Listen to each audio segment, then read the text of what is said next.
Guys we'll continue with our essay on tourism industry। हम यहाँ से करेंगे बेनिफिट्स ऑफ सस्टेनेबल टूरिज्म। ठीक है, बेनिफिट्स मैंने पहले ही देख लिए थे कि मिनिमम पोल्यूशन होगा, local wellbeing, local prosperity, local enrichment होगा, लोकल लोगों को एम्प्लॉयमेंट मिलेगा, विजिटर्स एक होलिस्टिक टूर कर पाएंगे पूरे एरिया का, लोकल्स का इन्वॉल्वमेंट और नॉलेज बढ़ेगी, उसको हम यूज़ कर सकते हैं जुडिशियसली, कल्चरल रिचनेस होगा, इम्प्रूवमेंट होगा, लोगों की कनेक्टिविटी बढ़ेगी और लोगों का एरिया ऑफ कवरेज बढ़ेगा, बायोडाइवर्सिटी को सपोर्ट करेंगे, एफिशिएंट यूज़ ऑफ रिसोर्सेज होगा और एक हैप्पी टूरिज्म का कंसेप्ट प्रमोट होगा। अल्टीमेटली वे फॉरवर्ड में क्या है, we need more coordination at the inter ministerial levels. Means different ministries जो कि टूरिज्म से कहीं भी रिलेट करती हैं, उन्हें कुछ ऐसे होलिस्टिक प्लान्स लाने चाहिए जिनमें कि कन्फ्लिक्ट्स और टसल्स अराइज ना हो, ताकि हर टूरिज्म स्पॉट ईजिली कनेक्टेड हो without any kind of chaos या फिर कन्फ्लिक्ट्स। उसके बाद टूरिज्म काउंसिल्स हर डिस्ट्रिक्ट में होनी चाहिए जो कि आपको गाइड करें कि कहाँ पे आप हो तो कौन सा कितने रेडियस में आप ट्रैवल कर सकते हो, कितने एरियाज़ को कवर कर सकते हो, कौन से स्पॉट्स हैं जो कि डेफिनेटली आपको कवर करने चाहिए, प्लस हिल एरियाज़ कौन से हैं, कहाँ का टेरेन कैसा है, इस काइंड ऑफ। ठीक है, उसके अलावा आप डिफरेंट स्कीम्स लॉन्च करो। फॉर एग्जांपल एक आपकी स्कीम एक थी अडॉप्ट अ हेरिटेज स्कीम, जिसमें कि कोई भी प्राइवेट कंपनी किसी भी मॉन्यूमेंट को अक्वायर करेगी for a certain period of time और उसका मेंटेनेंस करेगी, उसकी एमिनिटीज़ को देखेगी, एक तरीके से अपने लिए भी रेवेन्यू जनरेट करेगी और गवर्नमेंट के लिए भी एक बहुत बड़ा रेवेन्यू का एक सोर्स मैनेज करके उसको पब्लिक लाइट में लाएगी।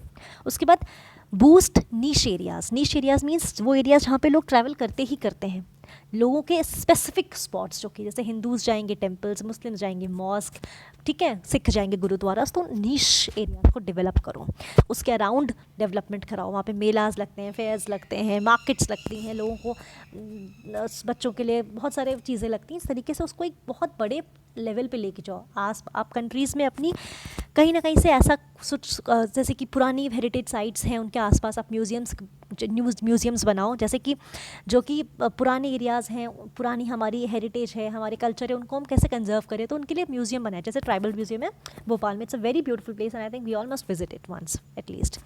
जेनेवा में, which is in Switzerland, capital of Switzerland, वहाँ पे 40 म्यूज़ियम्स हैं। Population I think it's very very minimum, तो एक पर्टिकुलर स्मॉल एरिया में 40 museums, it's a big thing. अगर आप जेनेवा जा रहे हो, म्यूजियम्स ही विजिट कर रहे हो, आप कहोगे oh my God I visited so many places. तो ऐसा कुछ कंसेप्ट हमें इंडिया में भी प्रमोट करना चाहिए। Now will say India's recent steps in promoting tourism. India ने क्या क्या किया है टूरिज्म को प्रमोट करने के लिए ऑफ लेट। पहले आप देखो कुछ फैक्ट्स पढ़ लो। वर्ल्ड इकोनॉमिक फोरम की travel and tourism competitive index में इंडिया की रैंक 40 है out of 166 countries, which is a good rank. 40 rank out of 166 country, it's excellent. 100% FDI allowed under direct route in tourism. हम लोग 100% FDI allow करते हैं direct route में अगर आप इन्वेस्टमेंट कर रहे हो। वीज़ा ऑन अराइवल की फैसिलिटी आप जानते हो हमारे यहाँ है, कुछ बहुत मैक्सिमम कंट्रीज़ के लिए है।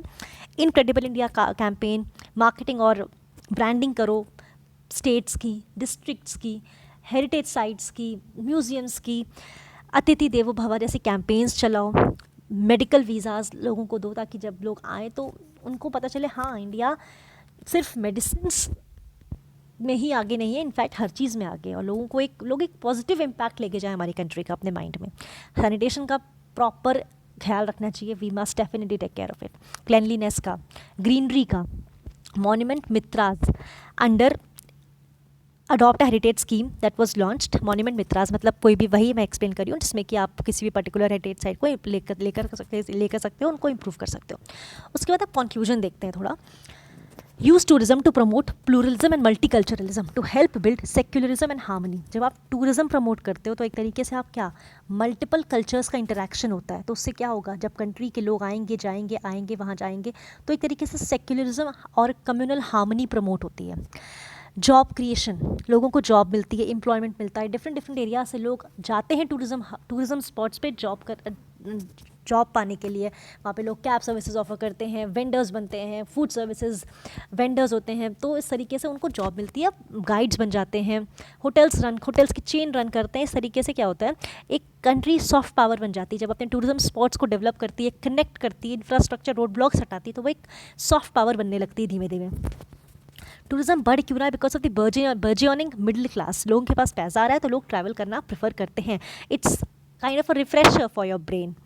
उसके अलावा टूरिज़्म इंडस्ट्री एक बहुत कॉम्प्लेक्स इंडस्ट्री है, क्योंकि इसमें सिर्फ और सिर्फ टूरिज़्म एक चीज़ नहीं, it's a set of multiple things. आपको अकोमोडेशन प्रोवाइड करना है, लोगों को फूडिंग प्रोवाइड करनी है, लॉजिंग प्रोवाइड करनी है, ट्रैवल प्रोवाइड करना है, उसके बाद सैनिटेशन प्रोवाइड करना है, आपको हर वो चीज़ प्रोवाइड करनी है, बेवरेजेस प्रोवाइड करने हैं जो कि हमें नॉर्मल रहने के लिए चाहिए होते हैं। तो एक बहुत कॉम्प्लेक्स और multiple set of industry. India is trying to grow its tourism industry बहुत जोश के साथ। ठीक है, फिलहाल अभी तो कोविड-19 चल रहा है तो हम ट्रैवल नहीं कर रहे हैं, लेकिन हाँ फ्यूचर में ज़रूर करेंगे। नाउ यहाँ पे मैंने और फिर से दो लिखे हैं जो मैंने स्टार्टिंग में बताए थे। अब हम यहाँ देखते हैं, add certain schemes to boost tourism in India. आप हमेशा मेंशन कर सकते हो कि आपकी कंट्री ने कौन कौन सी स्कीम्स लॉन्च करी हैं। आप इसको कहीं स्टार्टिंग में भी डाल सकते हो, मैंने लास्ट में लिख दिया था, लेकिन आप कहीं स्टार्टिंग में डालो, बीच में डालो।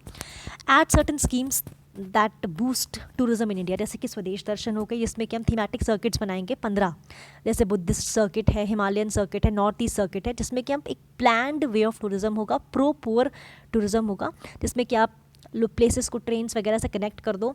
किस लिए? ताकि लोग ट्रैवल करें तो इकट्ठा ट्रैवल करें, लोकल आर्ट्स देखें, चीज़ों को ख़रीदें, लोकल आर्टिसंस क्राफ्ट्समैन को वर्क मिले और पैसा भी मिले साथ में। प्रसाद स्कीम किस लिए थी? Safe, secure and quality tourism के लिए हमारी government. Prasad means I think okay, I will just tell you later. हुनर से रोज़गार तक एक स्कीम है, उसमें क्या था? स्किल करेंगे हम यूथ को, which was launch by ministry of tourism. Pilgrimage rejuvenation and spiritual augmentation drive is for Prasad. और सेफ, सिक्योर और क्वालिटी टूरिज्म के लिए। उसके बाद हमने हुनर से रोज़गार तक पढ़ लिया। उसके बाद स्वच्छ भारत, स्वच्छ पकवान, हुनर जायका। हुनर जायका ये स्कीम किस लिए थी?